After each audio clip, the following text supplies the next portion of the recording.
On se trouve désormais devant une œuvre d'Andy Warhol qui s'intitule Diamond Dust Shoes, qui représente une série de chaussures recouvertes de paillettes. Les chaussures ont un thème assez cher à Andy Warhol parce que sa maman était une grande collectionneuse et une passionnée de chaussures et lui a développé cette passion. D'ailleurs, à ses débuts, Andy Warhol était illustrateur et ce sont des croquis de chaussures qui l'ont fait connaître auprès de Vogue, Harper Bazaar, et c'est une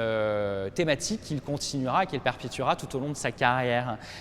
Cette série, les Diamond Dust Shoes, est largement inspirée des années Studio 54, puisqu'elle commence à être produite dans les années 80. Andy Warhol est connu pour ses sorties avec toutes les stars dont il a peint le portrait, et les années disco, les drag queens, le matérialisme. Il ne faut pas oublier qu'effectivement aussi Andy Warhol établit une critique de la société de consommation. Donc cette série qui débute dans les années 80, elle est agrémentée, en plus de sa technique de la sérigraphie, par une nouvelle technique que lui présente son imprimeur de l'époque, qui est une poudre de diamant industrielle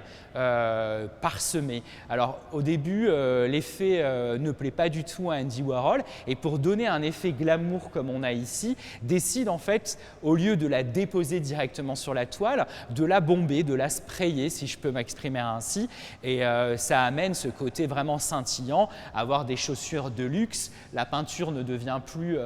du coup un objet ornemental, mais plutôt une peinture de luxe et qui rejoint donc le thème de la critique de la société de consommation à l'époque. Cette idée lui est venue également puisque, comme je le disais précédemment, il travaillait sur le design de chaussures, en tout cas sur l'illustration de chaussures, par un de ses amis qui était créateur de chaussures,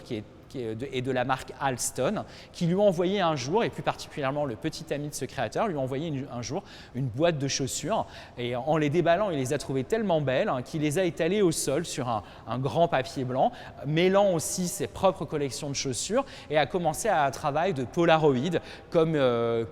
qui est la manière dont il travaille habituellement, et qui lui permet de composer en fait ses sérigraphies et ses peintures.